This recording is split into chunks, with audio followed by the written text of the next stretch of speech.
think we're gonna approach now, okay? You ready? There's one chick right here and there's, where is he? He's right there.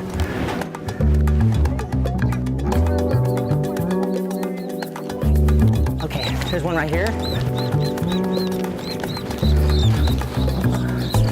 Okay. Looks like you got both of them. We'll head your way. What kind of training you need to handle birds like that? Well, I've been doing this for a long time, 10 years. It's just, you gotta be delicate with handling them. They're very small. They're like cotton balls with legs.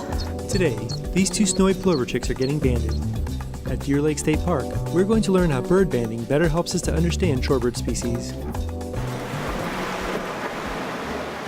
So today we went out and captured and banded a pair of snowy plovers plus their chicks.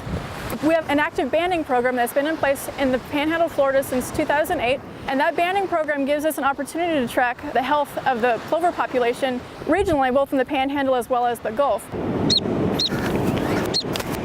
So these guys are about 2 days old right now, and although they're small in size, as I said, 5 grams, these guys are capable of moving large distances. Because we put bands on them, we've actually documented chicks of this age moving over 13 miles. Wow.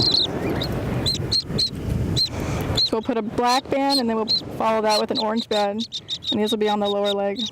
Okay.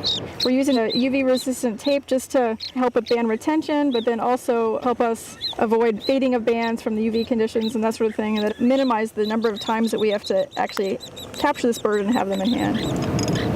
And so the chick is right at 9 grams right now with the cup. Each bird's measurements are recorded along with their band combination. The combination of colored bands is the bird's name. Now it's time to release them.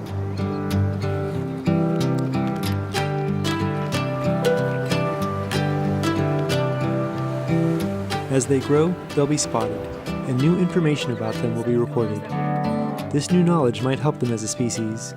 Individually marking birds not only allows us to answer conservation questions and look at impacts of habitat management, but it also allows us to find out more information on the species in general. We can look at movement patterns, and also, on the long term, we can also look at survival rates.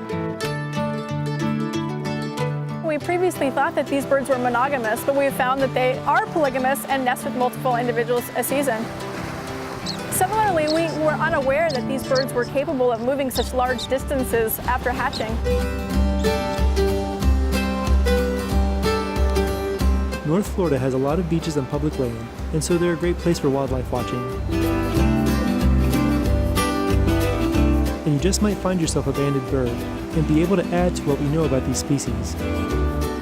For more information on what to do if you spot a banded bird, visit the WFSU Ecology Blog link below. For WFSU, I'm Rob Diaz de Villegas.